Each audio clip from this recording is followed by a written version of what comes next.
జనకర్ జనారే మీకు సమర్పిస్తున్న వారు Visakha industries limited. భళా Visakha భళా.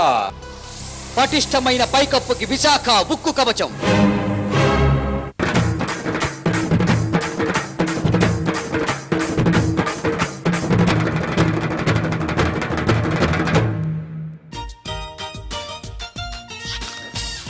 Hi కైత, ఎలా ఉన్నావు? కారు కూతలు మానుకొని ఒళ్ళు దగ్గర పెట్టుకొని. ఏంటమ్మా అలా మాట్లాడుతున్నావు? ఇదేంటంటే చులకనగా మాట్లాడడం చాలా అసహ్యం అనుకుంటున్నా నేను. అయినా కూడా ఇటువంటి పరిస్థితుల్లో తప్పడం లేదు. సరే కానీ మ్యాటర్ ఎలా స్టార్ట్ చేస్తావు? అనవసరమైన కారు కూతలతోని చదువులే కానీ ముందు జుట్టు సరి చేసుకో. ఒక్క నిమిషం పట్టదు. సర్దుకో త్వరగా. వెరీ గుడ్, ఇప్పుడు చెప్పు. ముందు మన బతుకేంటి, మన జీవితం ఏంటి, మన హిస్టరీ ఏంటి, మన చరిత్ర ఏంటి? ఇది వరకు సినిమాలో చాలా చూసాం, నాకు అర్థం కావడం లేదు. అక్కడ ప్రజలకు అర్థం అవుతుందిలే. Thank you so much. ఓ తల్లి, ఎక్కడికి మా పోతున్నావు? హుసేన్ సాగర్ని శుద్ధికి చేయడానికి, శుభ్రం చేయడానికి. అది శుభ్రం చేయమని నీకెవరు చెప్పారు? రాజశేఖర్ రెడ్డి గారు. ఆ పని నీకు సెట్ కాదులే కానీ కూర్చో, 2 విషయాలు మాట్లాడాలి. వయసు కానీ అర్హత కానీ లేదు అని మేము అనుకుంటున్నాము. ఇప్పటిదాకా మాట్లాడావు కదా, అదే కంటిన్యూ చేయి. తెలుగుదేశం పార్టీ అధ్యక్షుడు చంద్రబాబు నాయుడు గారి గురించి విమర్శలు చేస్తే బాగుంటాయని చెప్పి. చెయ్యు, తప్పే ఉంది. పాదయాత్ర గురించి మాట్లాడు. దానికి నిదర్శనం ఏంటంటే ఇది ప్రజల్ని మోసం చేయడం అన్నమాట. ఎలా అవుతుంది? రాష్ట్రాన్ని బాగు చేస్తానంటున్నారుగా. వీళ్ళ మాయ మాటలు విని నమ్మి అయ్యో పాపం అనే రోజులు పోయాయి. అరే, జనం కూడా చాలా వస్తున్నారు కదా. పర్సనల్గా ఒక్కళ్ళే వెళ్తాము, కలుస్తాము, వస్తాం. అంతేగాని దండయాత్రలాగా ఎవరు వెళ్ళరు. పాదయాత్రలో చంద్రబాబు నాయుడు ఏం మాట్లాడుతున్నారు? ప్రజల్లారా మీరు కాపాడండి, మా నల్లధనాన్ని మళ్ళీ మాకే ఇప్పించండి. అంటే చంద్రబాబు కూడా, ఆయన కూడా త్వరలో కూడా ఆయన జైలుకి వెళ్ళడం జరుగుతుంది. సర్లే అమ్మా, నీవేళ కోపంలో ఉన్నట్టున్నావు, తర్వాత కలుద్దాంలే.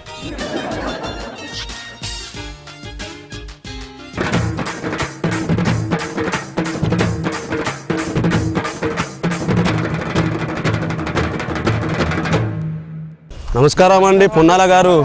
అసలు మీరే ఆన్సర్ చేస్తున్నారు. ఫ్లైట్ ఉంది, మన ఫ్లైట్, తొక్కల ఫ్లైట్, అది కాకుండా ఇంకా మస్తుగా ఉన్నాయి. వీళ్ళంతా ఎవరు? వీళ్ళది చైనా దేశం. ఇటు ఎందుకు వచ్చిండ్రు? ముఖ్యంగా భారతదేశం, ఆంధ్రప్రదేశ్ ఈ రెండింటి గురించి తెలుసుకున్న తర్వాత.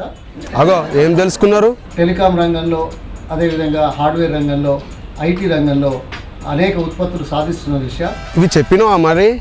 ఐటీ అంటే సత్యం కుంభకోణం అని, టెలికాం అంటే 2G స్పెక్ట్రమ్ అని. మళ్ళీ నువ్వేదో కథ చేసేటట్టే ఉన్నావు కానీ మెల్లగా నువ్వు ఆయనతో వాళ్ళకి అర్థం కాగల. మీరు రావడం ఒక ముదావహన విషయం. వాళ్ళ కర్మ, నీ అదృష్టం. కానీ వాళ్ళతోటి మాట్లాడినావు ఆయనతోకి. వారి మాటలు వారితో నేను వింటే బాగుంటుంది. వాళ్ళ మాట విని కానీ మన రాష్ట్ర చరిత్ర చెప్పావు కొంపదీసి. చెప్తున్నట్టుండు ఇను. 这一次呢是受深圳市政府的委托，到世界各地去探访。 ఏమర్థమై పాడైందని నవ్వుతున్నావు పొన్నాలా? మన అవినీతి గురించే మాట్లాడుతున్నట్టుండు. మనకు అవార్డు రావడం గర్వకారణంగా. ఎందుకు రాదు? 1000 కోట్ల రూపాయలు మింగిండ్రు కదా. మొదటి అవార్డును గెలుచుకోవడం నిన్న చాలా సంతోషకరమైన విషయం. అవినీతి కంపెనీని మీరే కదా స్టార్ట్ చేసింది, ఇంకా డెవలప్ చేయండి. చైనా వారి ఆర్థిక సహకారంతో, సాంకేతిక సహకారంతో.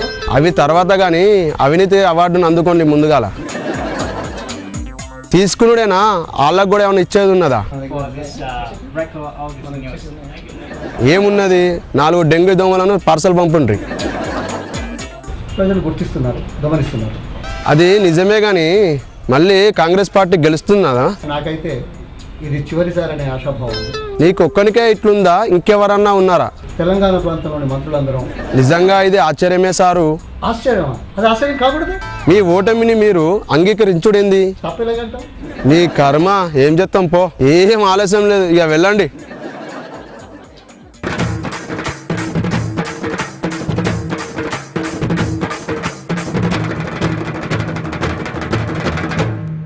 ముఖ్యమంత్రి గారు వస్తున్నారు. అందరికీ నా హృదయపూర్వక వందనంతో. నమస్కారం సార్. పెద్ద ఎత్తున జరుగుతూ ఉంది. ఎక్కడో మనం 21వ స్థానం 22వ స్థానం నుంచి ఫస్ట్ ప్రైజ్ మన రాష్ట్రానికి వచ్చింది. ఏ విషయంలో సార్?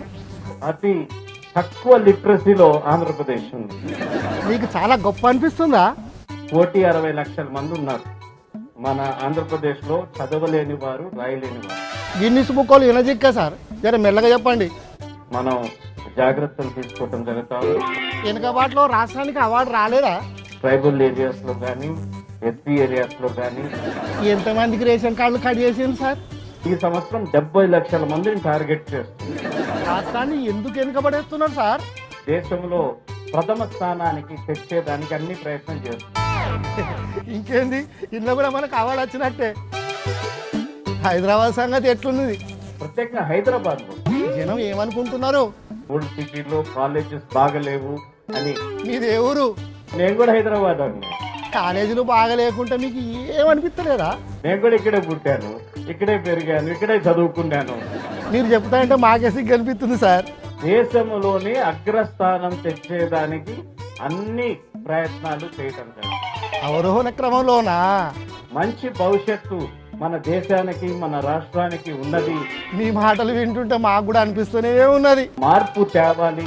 తెస్తాం, 2014లో ఖచ్చితంగా తెస్తాం.